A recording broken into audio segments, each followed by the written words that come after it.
QK news వార్తలకు స్వాగతం. ముందుగా వార్తల్లోని ముఖ్యాంశాలు. ఏపీ స్థానిక ఎన్నికల్లో బీసీలకు భారీ రిజర్వేషన్లు ఇస్తామన్న చంద్రబాబు, గ్రామీణ ప్రాంతాల్లో 34%, పట్టణాల్లో 33.13%.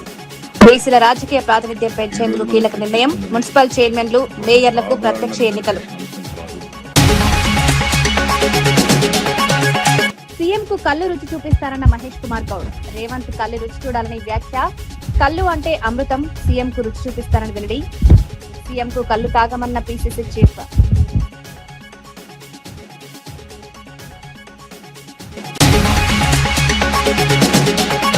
పెద్ది విగ్రహం కూల్చివేతపై నన్నపునేని నరేందర్ ఫైర్. ఒకరికి గౌరవం, మరో ఉద్యమకారుడికి విగ్రహం కూల్చివేతేంటా అని ప్రశ్న. పెద్ది విగ్రహాన్ని ఎందుకు తొలగించారని నన్నపునేని నరేందర్. ఉద్యమకారుల గుర్తులు తొలగించడం న్యాయమేనా అని వ్యాఖ్య. హైదరాబాద్ లో కల్తీ నెయ్యి ముఠా గుట్టురట్టు. 36 టన్నుల సీజ్, 25.5 టన్నుల కల్తీ నెయ్యి, భారీగా సామాగ్రి స్వాధీనం. నెయ్యి పేరుతో నాసిరకం పదార్థాలు. ముఠాపై అధికారుల కొరడా.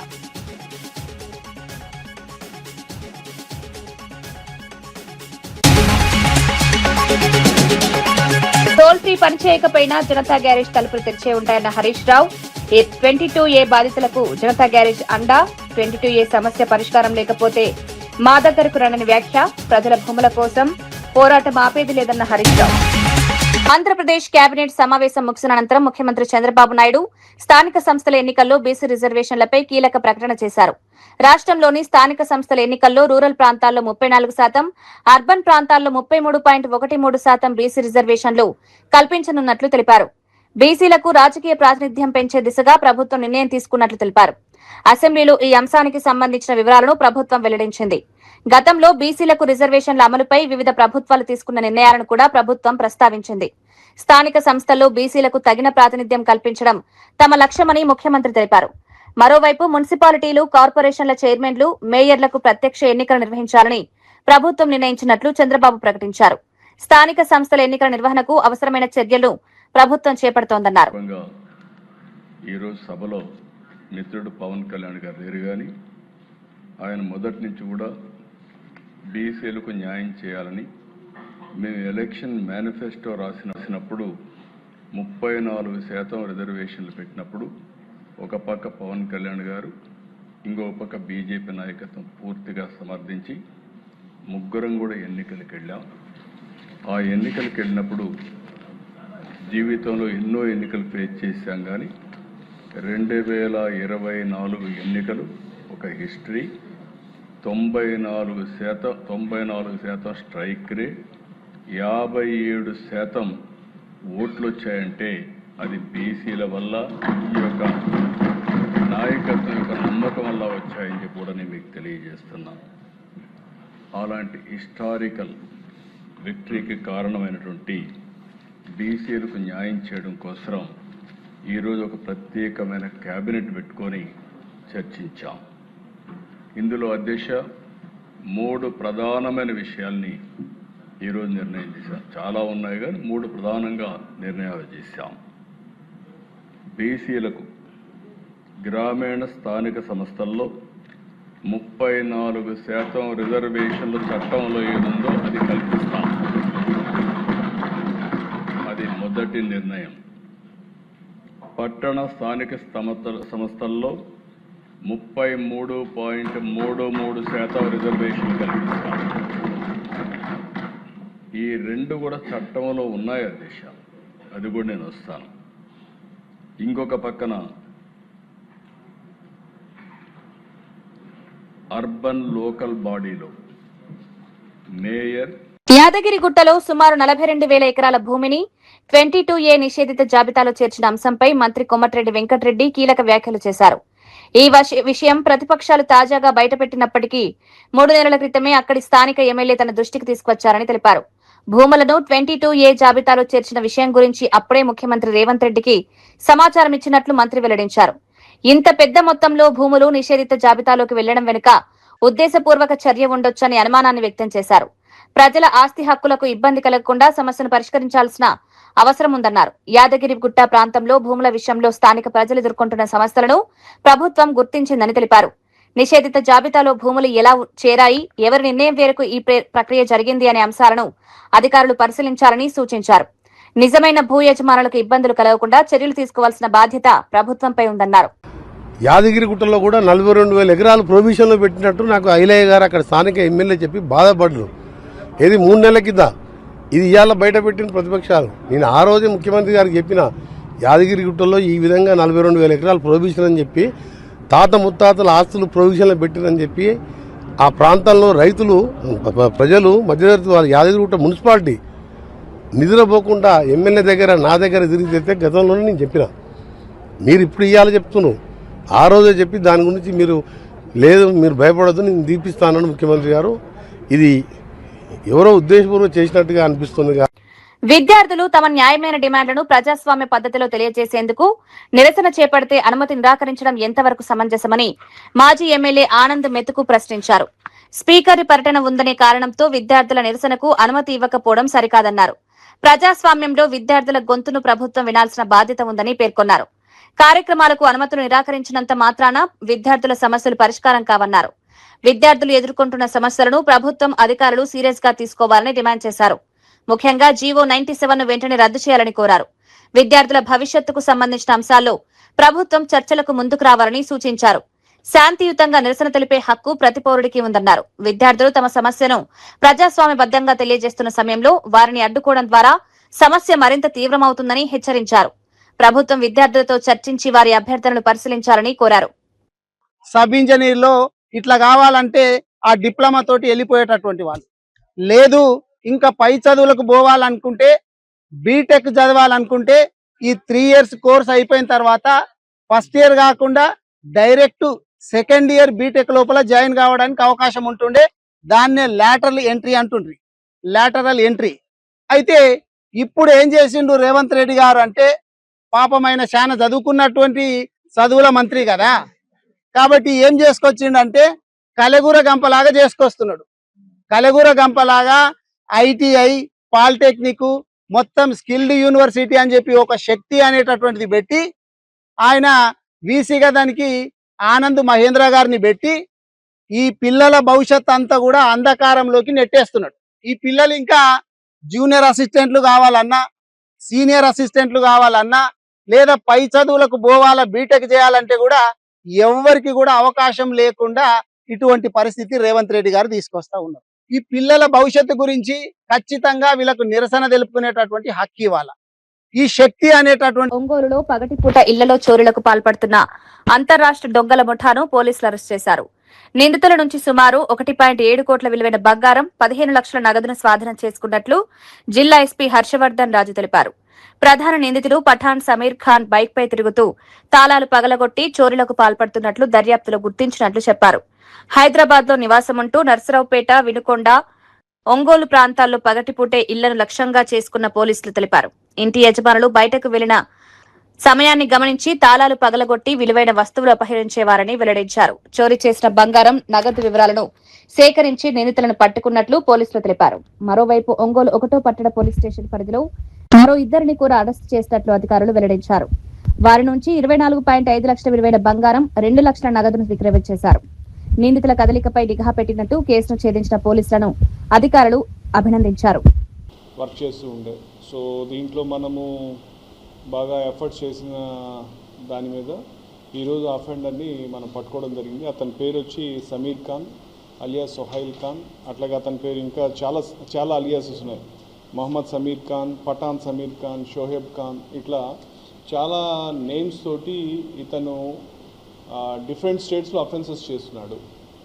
మన ఏపీలో ఒక 8 కేసెస్, తెలంగాణలో ఒక 2 కేసెస్, తర్వాత పోతే కర్ణాటకలో ఒక 8 కేసెస్, అట్లా దరిదాపు ఒక 18 కేసెస్ దాకా మనకు ఇతను అడ్మిట్ అయినటువంటి కేసెస్.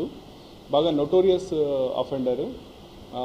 ఈరోజు మనం ఇతని గురించి కంటిన్యూస్గా ఎఫర్ట్స్ చేస్తుంటే ఈరోజు మనకు క్రెడిబుల్ ఇన్ఫర్మేషన్ వచ్చా ఇతను మళ్ళీ టువర్డ్స్ ఒంగోలు వస్తున్నాడు, చేస్తున్నాడు అనే దాని మీద మనం దానికి సంబంధించి మన ఆఫీసర్స్ వాళ్ళ టీమ్స్ అన్నీ కూడా అలర్ట్ అయ్యి దాని మీద వర్క్ చేసిన దాని మీద ఈరోజు ఆఫ్టర్నూన్ మనం అతన్ని ఆలాప్ సెంటర్ దగ్గర కస్టడీలో తీసుకోవడం జరిగింది. అట్లాగే వెహికల్ కూడా చూస్తే మనకు దాంట్లో గోల్డ్ ఇవన్నీ కూడా మనము రికవర్ చేయడం జరిగింది.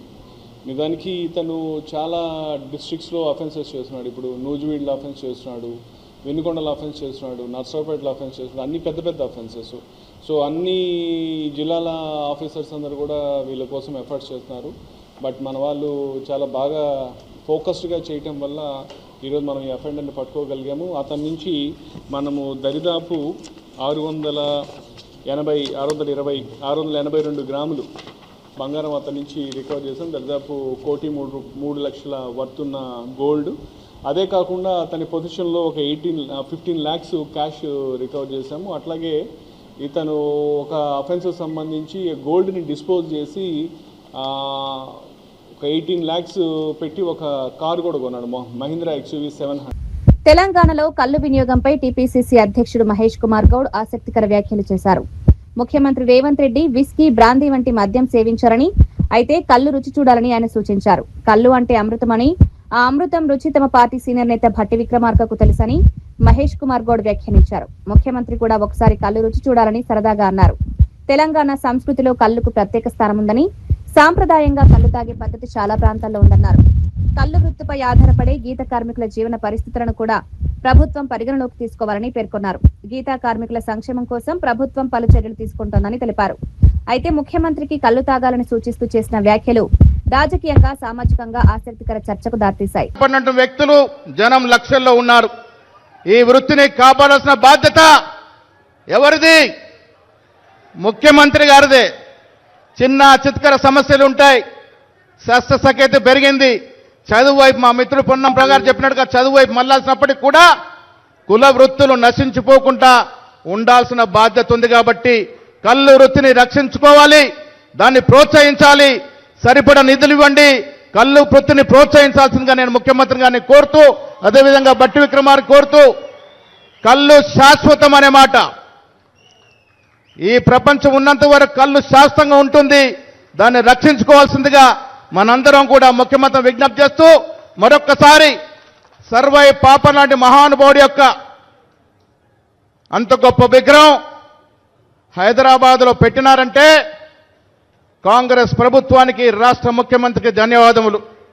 పోయిన ప్రభుత్వం పేటలో తెలంగాణ ఉద్యమకారుడు పెద్ది సుదర్శన్ రెడ్డి విగ్రహం కూల్చివేతపై మాజీ ఎమ్మెల్యే నన్నపనేని నరేందర్ తీవ్ర ఆగ్రహం వ్యక్తం చేశారు. ఎస్పీ బాలసుబ్రహ్మణ్యం విగ్రహాన్ని ఏర్పాటు చేస్తున్న సమయంలో తెలంగాణ ఉద్యమకారుడైన పెద్ది సుదర్శన్ రెడ్డి విగ్రహాన్ని ఎందుకు కూల్చివేశారని ప్రశ్నించారు.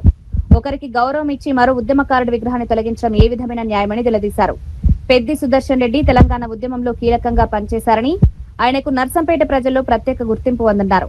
విగ్రహం కూల్చివేతకు నిరసనగా స్థానిక ప్రజలు రోడ్లపైకి వచ్చి ఆందోళన నిర్వహించారని తెలిపారు. ప్రజల మనోభావాలను గౌరవించకుండా ప్రభుత్వం వ్యవహరించడం సరికాదని విమర్శించారు. ఉద్యమకారుల త్యాగాలను గుర్తు చేసుకోవాల్సిన సమయంలో వారి గుర్తులను తొలగించడం బాధాకరమన్నారు. తన రాజకీయ భవిష్యత్తుకు ముగింపు రోజు ఈ రోజు. అందుకే ఇవాళ ప్రజలందరూ చైతన్యవంతంగా రోడ్ల మీదకి ఎక్కి వారి యొక్క నిరసనను దిష్టి బొమ్మల ద్వారా వివిధ రూపాలలో చెప్పడం జరిగింది. మేము ఒకటే చెప్తున్నాం, ఇంతమంది నాయకులను అరెస్ట్ చేశారు, ఇంతమందిని మీరందరూ కూడా హౌస్ అరెస్ట్ చేశారు. రేపటి నుంచి ఏం చేస్తావు, ఎల్లుండి నుంచి ఏం చేస్తావు? ప్రజలే స్వతహాగా వారి నిర్ణయాలు తీసుకొని ఇప్పుడు తీసుకున్నారు కదా. సాయంత్రం ప్రజలందరూ రోడ్ల మీదకి వచ్చి, మీరు చెక్ చేసుకోండి, ప్రజలందరూ రోడ్ల మీదకి వచ్చి వాళ్ళ యొక్క వాయిస్ను వినిపిస్తున్నారు. కాబట్టి నర్సంపేట పెద్ది సుదర్శన్ రెడ్డి అన్న జరిగిపోయిండు, ఏదో ఇక నేను నడిపిందే నడుస్తుందని నువ్వు అనుకుంటున్నావు. కానీ అప్పుడు నర్సంపేటలో పెద్ది సుదర్శన్ రెడ్డి అన్న ఆశయాల కోసం బీఆర్ఎస్ పార్టీ పెద్ది సుదర్శన్ రెడ్డి అన్న ఆయన అభిమానులు పనిచేసేది. ఇప్పుడు నర్సంపేట కోసం పెద్ది సుదర్శన్ రెడ్డి అన్న ఆశయాల కోసం ప్రజలే ఇప్పుడు పనిచేస్తారు. నీ దగ్గర 2 లక్షల పైచలకు ప్రజలే, ఓటర్లే ఈ రోజు పనిచేయబోతున్నారు. అది మా కళ్ళకు స్పష్టంగా నర్సంపేట యొక్క భావోద్వేగము అన్ని కూడా స్పష్టంగా కనిపిస్తున్నాయి. కాబట్టి మేము మిమ్మల్ని అందరినీ కూడా ఒకటే చెప్తున్నాం, ప్రజలు శాంతియుతంగా మన నిరసనలను తెలపాలి, ప్రజలు శాంతియుతంగా మన అభిప్రాయాలను తెలపాలి. ఖచ్చితంగా భవిష్యత్ కార్యాచరణ ఉంటది. తెలంగాణలో 22A నిషేధిత జాబితా సమస్యపై బీఆర్ఎస్ ఎమ్మెల్యే హరీష్ రావు మరోసారి స్పందించారు. ప్రభుత్వ టోల్ ఫ్రీ నెంబర్ పనిచేయకపోయినా బీఆర్ఎస్ ఏర్పాటు చేసిన జనతా గ్యారేజ్ తలుపులు ఎప్పుడు తెరిచే ఉంటాయన్నారు. భూములు, ఇళ్లను నిషేధిత జాబితా నుంచి తొలగించే విషయంలో ఇబ్బందులు ఎదుర్కొంటున్న ప్రజలకు బీఆర్ఎస్ పార్టీ అండగా ఉంటుందని హామీ ఇచ్చారు. 22A కారణంగా రిజిస్ట్రేషన్ నిలిచిపోవడంతో అనేక కుటుంబాలు తీవ్ర ఇబ్బందులు ఎదుర్కొంటున్నాయని పేర్కొన్నారు. ప్రజలు తమ సమస్యలను పార్టీ దృష్టికి తీసుకురావాలని, ప్రభుత్వం నుంచి పరిష్కారం లభించకపోయినా ప్రజల తరపున పోరాటం కొనసాగిస్తామని స్పష్టం చేశారు. నిషేధిత జాబితాలో భూములు చేర్చడంపై ప్రభుత్వం స్పష్టమైన విధానం ప్రకటించాలని హరీష్ రావు డిమాండ్ చేశారు. నిజమైన భూ యజమానులకు ఎలాంటి నష్టం జరగకుండా చర్యలు తీసుకోవాలని కోరారు. రిజిస్ట్రేషన్ కోసం కార్యాలయాల చుట్టూ తిరిగే పరిస్థితి లేకుండా సమస్యలను త్వరగా పరిశీలించాలని పేర్కొన్నారు. భూముల విషయంలో బాధితులకు న్యాయం జరిగే వరకు బీఆర్ఎస్ పోరాటం చేస్తుందన్నారు. మేము కాపాడుకుంటాం, మిమ్మల్ని కాపాడుకునే బాధ్యత బీఆర్ఎస్ పార్టీది. కేసీఆర్ గారు పోరాడి తెలంగాణ తెచ్చిండు. తెలంగాణ ప్రజల కోసం, ఈ రాష్ట్రం కోసం తన ప్రాణాన్ని ఫలంగా పెట్టిన నాయకుడు కేసీఆర్. ఈ రాష్ట్ర ప్రజలకు కష్టం వస్తే, ఈ రాష్ట్రంలో అన్యాయం జరిగితే కేసీఆర్ గారి నాయకత్వంలో యావత్ బీఆర్ఎస్ పార్టీ మీకు అండగా ఉంటది. ధైర్యంగా ఉండండి. ఏ ఇబ్బంది వచ్చినా నేరుగా మా జనతా గ్యారేజ్ కు, తెలంగాణ భవన్ కు రండి, మా దృష్టికి తీసుకురండి. మీకు అండగా ఉంటాం, మిమ్మల్ని కాపాడుకుంటాం. జై తెలంగాణ. ఆసిఫాబాద్ ఎమ్మెల్యే కోవలక్ష్మి, ఆదిలాబాద్ ఇన్ఛార్జ్ మంత్రి జూపల్లి కృష్ణారావు మధ్య వేదికపై తీవ్ర వాగ్వాదం చోటు చేసుకుంది. తనను ఆదివాసీ ఎమ్మెల్యేగా గౌరవించడం లేదని కోవలక్ష్మి మంత్రి సమక్షంలో ఆవేదన వ్యక్తం చేశారు. తన నియోజకవర్గంలో ప్రభుత్వ పథకాల లబ్దిదారుల ఎంపిక గురించి తనకు కనీస సమాచారం ఇవ్వడం లేదని పేర్కొన్నారు. ముఖ్యంగా ఇందిరమ్మ ఇళ్ల లబ్దిదారుల ఎంపికలో ఎమ్మెల్యేగా తనను సంప్రదించకపోవడం ఏంటని ప్రశ్నించారు. తాను ఆదివాసీ ఎమ్మెల్యే అయినందుకే కించపరుస్తున్నారా అంటూ వేదికపైనే నిలదీశారు. జిల్లాకు మంత్రులు వచ్చి అభివృద్ది పనులు ప్రారంభిస్తున్నప్పటికీ వాటి అమలు సరిగా జరగడం లేదని ఆరోపించారు. దీనిపై స్పందించిన మంత్రి జూపల్లి కృష్ణారావు ప్రభుత్వ నిబంధనల ప్రకారమే ఇందిరమ్మ ఇళ్ల లబ్దిదారులను ఎంపిక చేస్తున్నామని తెలిపారు. బీఆర్ఎస్ ప్రభుత్వంలో ఎమ్మెల్యేగా ఉన్నప్పుడు ఎన్ని డబుల్ బెడ్రూమ్ ఇళ్లు నిర్మించారని కోవలక్ష్మిని మంత్రి ప్రశ్నించారు. ఈ వ్యాఖ్యలతో ఇరువురి మధ్య మాటల తూటాలు పేలాయి.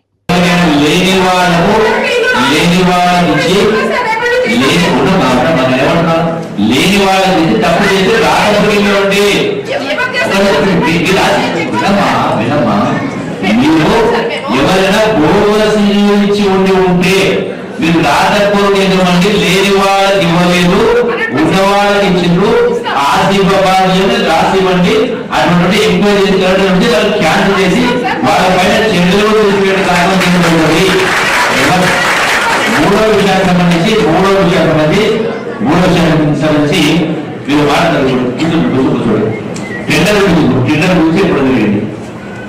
3 నెలల కింద 5 కోట్ల రూపాయలు జోడీ గారి మధ్య నుంచి ఎవరు రావడం లేదు. ఎందుకు రావడం లేదు?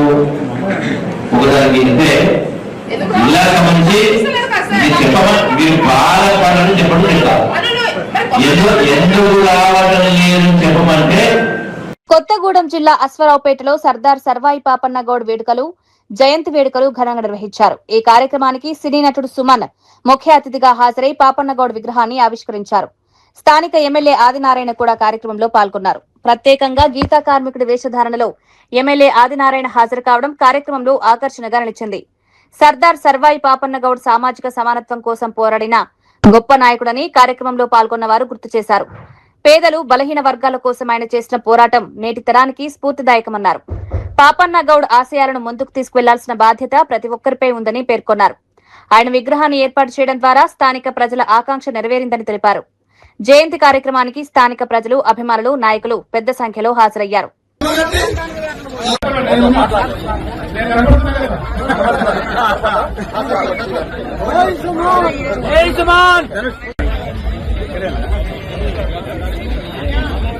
ఈ కార్యక్రమానికి వచ్చేసిన స్థానిక కౌన్సిలర్ గారు మోదా రాజేశ్వర్ గారిని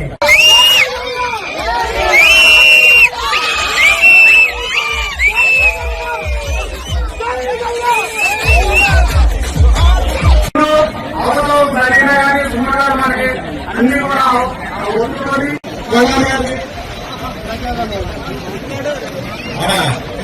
గౌడ సోదరులందరికీ ప్రత్యేక ధన్యవాదాలు. ప్రదేశ్ లో ఈరోజు మా యొక్క అస్తిత్వం కాపాడే విధంగా నోట్ పుస్తకాలు వేసుకొని ర్యాలీ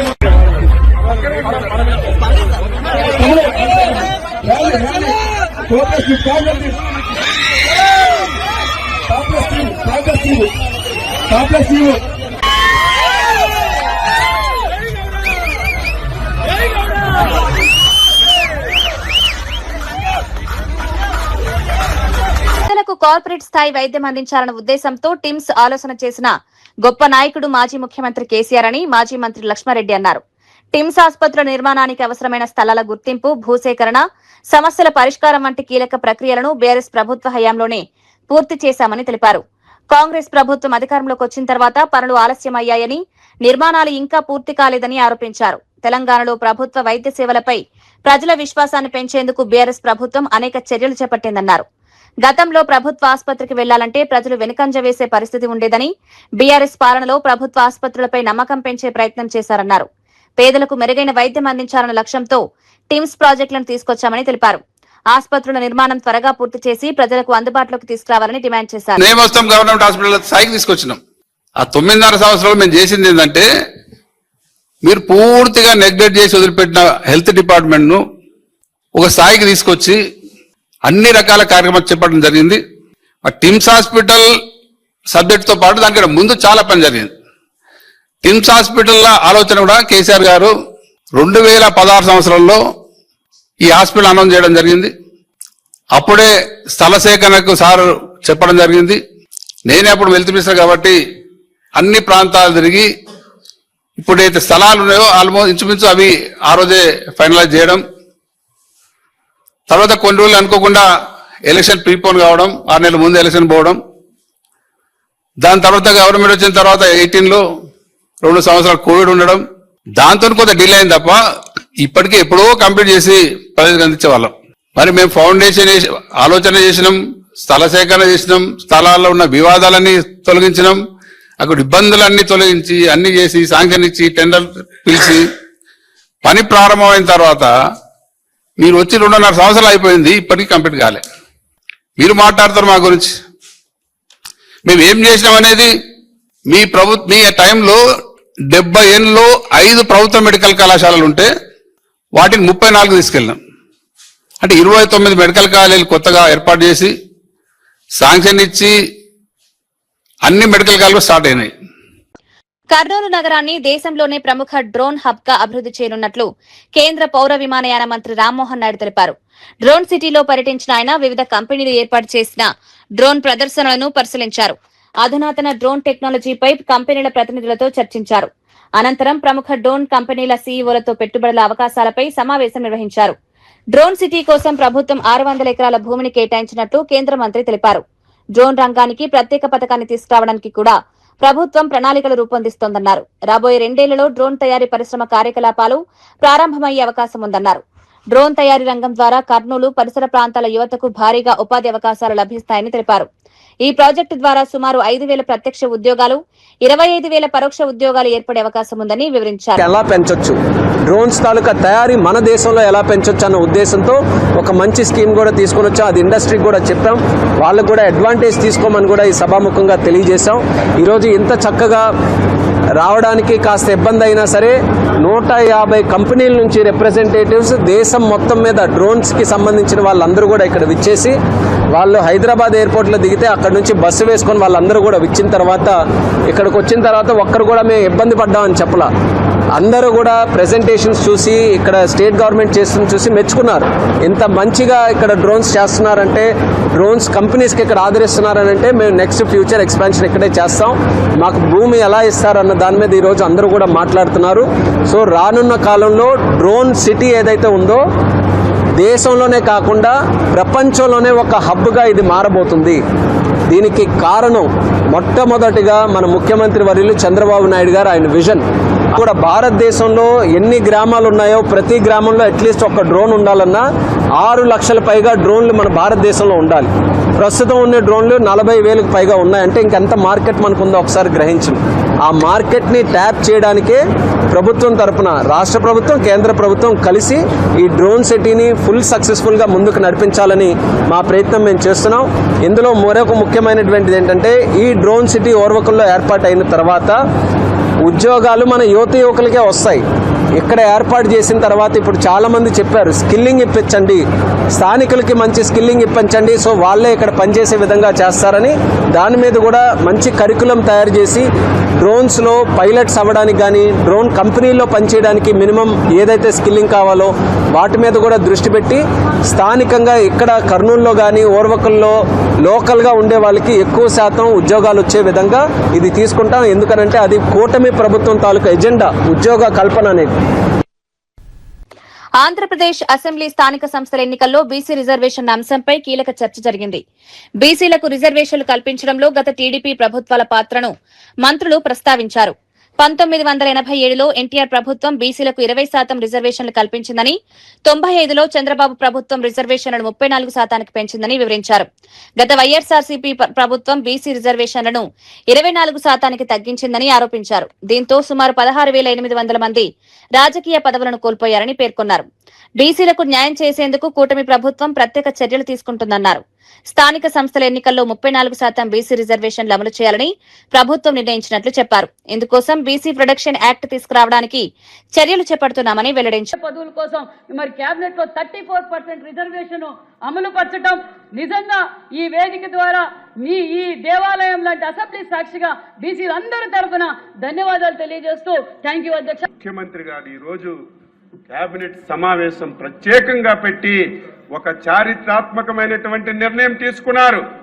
ఏదైతే 1994 చట్టంలో 34% స్థానిక సంస్థల్లో పంచాయతీరాజ్లో రిజర్వేషన్లు ఇవ్వాలని, అదేవిధంగా మున్సిపాలిటీలో 33% 1 పాయింట్ రిజర్వేషన్లు ఇచ్చి ఎలక్షన్లకు వెళ్లాలని ఒక చారిత్రాత్మకమైనటువంటి నిర్ణయం తీసుకున్నారని చెప్పి ఈ సందర్భంగా తెలియజేస్తున్నాను.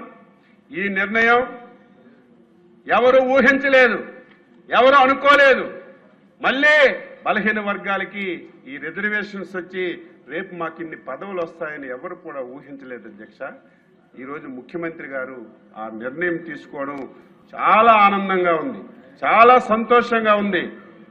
నిర్ణయం తీసుకోవడమే కాదు, రేపెట్టి పరిస్థితిలో అక్టోబర్ నెలలోపే ఎన్నికలన్నీ కూడా పూర్తి చేసి మళ్ళీ స్థానికంగా ఈరోజు హైదరాబాద్ లో కల్తీ ఆహార పదార్థాల తయారీ విక్రయాలపై పోలీసులు, ఫుడ్ సేఫ్టీ అధికారులు భారీ ఆపరేషన్ చేపట్టారు. ప్రజల ప్రాణాలతో చెలగాటమాడుతున్న కల్తీ కేటగాళ్లపై ప్రత్యేక నిఘా పెట్టిన Hyderabad food adulteration surveillance team food safety department అధికారులతో కలిసి తనిఖీలు నిర్వహించింది. ఈ ఆపరేషన్ లో కల్తీ నెయ్యి తయారు చేసి విక్రయిస్తున్న ముఠాల వ్యవహారం వెలుగులోకొచ్చింది. అధికారులు భారీగా కల్తీ నెయ్యి తయారీకి ఉపయోగించే పదార్థాలను స్వాధీనం చేసుకున్నారు. మొత్తం సుమారు 36 టన్నుల కల్తీ నెయ్యి తయారీ సామాగ్రిని సీజ్ చేసినట్లు నగర పోలీస్ కమిషనర్ సజ్జనార్ తెలిపారు.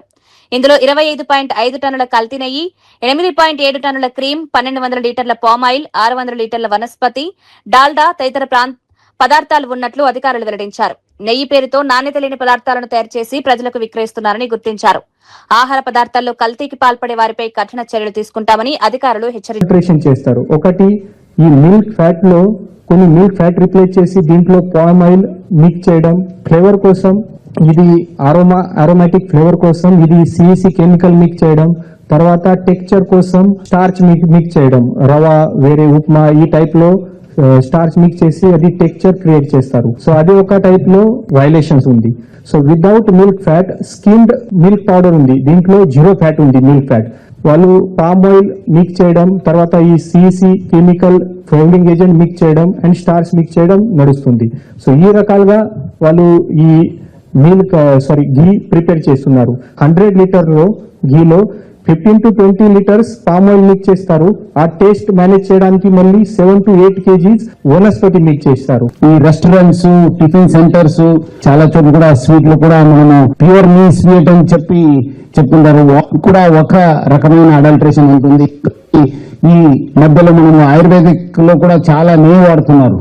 ఆ నెయ్యి ఆయుర్వేదిక్ డాక్టర్స్ కి ఇచ్చే నెయ్యి కూడా ఒక రకమైన అది కూడా అడల్ట్రేషన్ అవుతుంది. ఇట్లా వాళ్ళు ఘీ అమ్మడం జరుగుతుంది. ఈ మిల్క్ క్రీమ్ కూడా బయట నుంచి రావడం జరుగుతుంది. Mainly Haryana, Maharashtra, UP, MP, Gujarat, Karnataka, Tamil Nadu నుంచి కూడా వాళ్ళు తెచ్చుకోవడం జరుగుతుంది.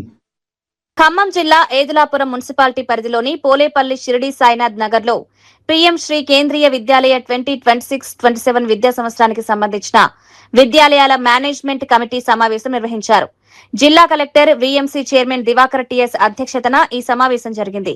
పాఠశాలలో విద్యా ప్రమాణాలు, పరీక్షా ఫలితాలు, విద్యార్థుల ప్రవేశాలు, సహపాఠ్య కార్యక్రమాల అమలు వంటి అంశాలపై అధికారులు సమగ్రంగా సమీక్షించారు.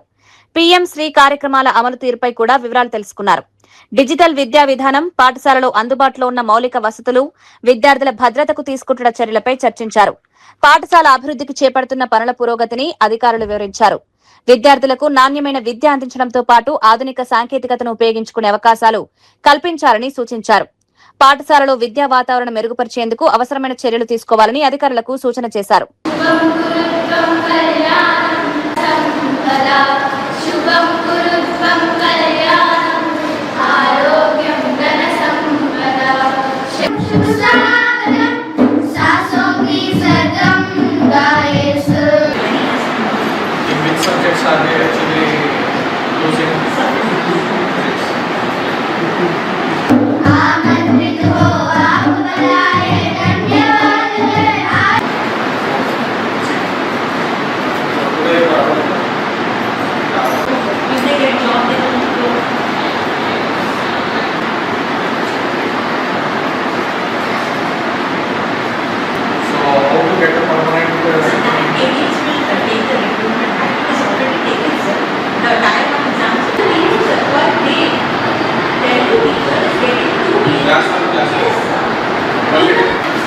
But what is the objective exercise? What is it that we are aiming for? It's just this. Anyway, as the record said, we are all government officers. We follow. Yes, sir. Good. Yes. You also have to set aside. Whatever amount is there, better.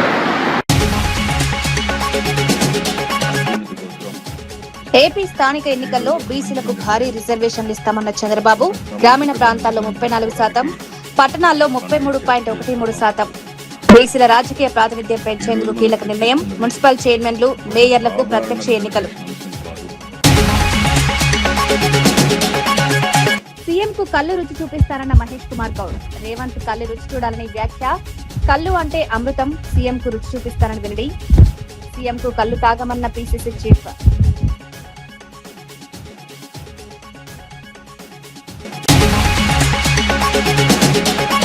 Peddi విగ్రహం కూల్చివేతపై Nannapuneni Narender fire. ఒకరికి గౌరవం, మరో ఉద్యమకారుడికి విగ్రహం కూల్చివేతేంటా అని ప్రశ్న. పెద్ది విగ్రహాన్ని ఎందుకు తొలగించారని నన్నపునేని నరేందర్. ఉద్యమకారుల గుర్తులు తొలగించడం న్యాయమేనా అని వ్యాఖ్య. హైదరాబాద్ లో కల్తీ నెయ్యి ముఠా గుట్టురట్టు. 36 టన్నుల సీజ్, 25.5 టన్నుల కల్తీ నెయ్యి, భారీగా సామాగ్రి స్వాధీనం. నెయ్యి పేరుతో నాసిరకం పదార్థాలు. ముఠాపై అధికారుల కొరడా.